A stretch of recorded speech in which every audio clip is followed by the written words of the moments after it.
400 years ago, marshland covered a large area of the east of England.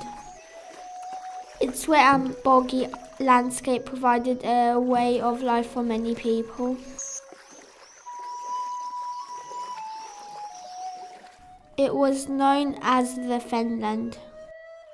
The area was a mystery to much of the country, including the king.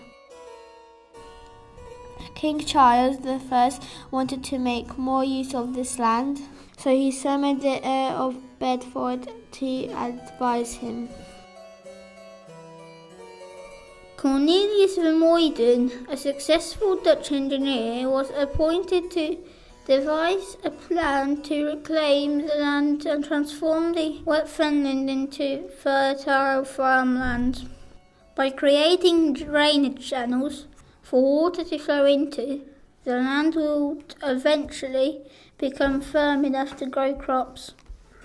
However, the Fen people were happy with their way of life and didn't want their homeland to change. Despite the disapproval, the drainage plans went ahead and workers were sought in Europe. Many people fled persecution in France and Belgium for the promise of a better working life in England. The digging of the drains was relentless work for the settlers. Despite all the hard labour, the employment of the settlers caused more hostility with the local Fen people, and many of the workers were forced to flee from their jobs and their homes.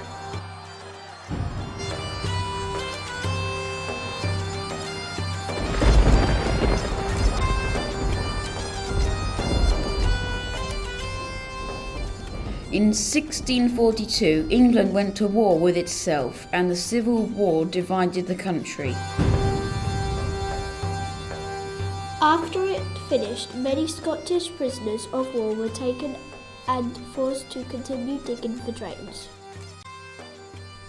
The working conditions were described as a living hell. The ague, a form of malaria, was prevalent at the time, and many prisoners died during the work. It was decided that a long straight drain, known as the Bedford Level, should be dug to divert excess water from the great river Ouse straight out to the Wash and the North Sea. The water level would be controlled with a major sluice gate at Denver.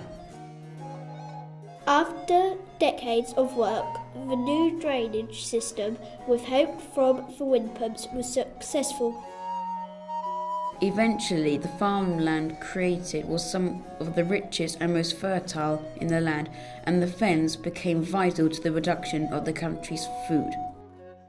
The age of steam and the invention of the steam engine increased the power and speed of water pumps, and the drainage system improved. However, it was still susceptible to winter flooding. An extra channel was eventually dug parallel to the Bedford Level to divert more water. The long strip of land in between would be used as a floodplain to protect the surrounding farmland. This became known as the Ouse Washes.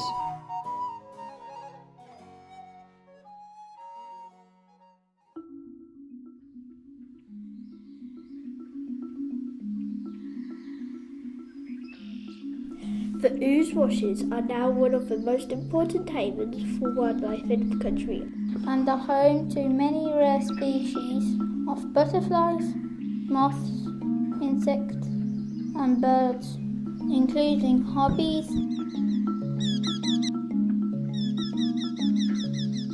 avocets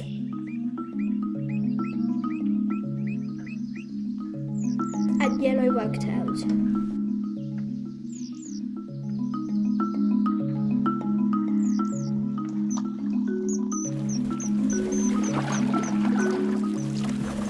Lots of water birds and fish, as well as voles, live on or in the water.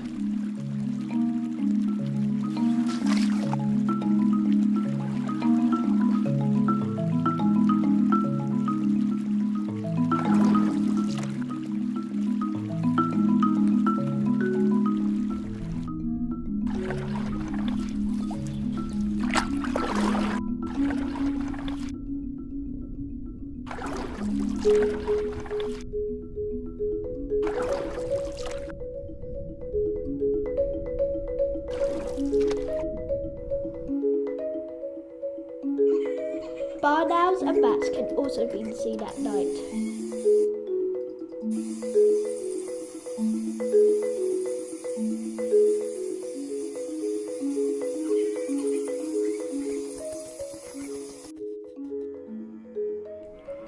Cattle graze on the land in the spring and summer months, and during the autumn and winter they are moved as the washes become a major flood defence for the surrounding farmland and villages of the Fens. It also provides a winter home for thousands of swans migrated from Scandinavia and Russia.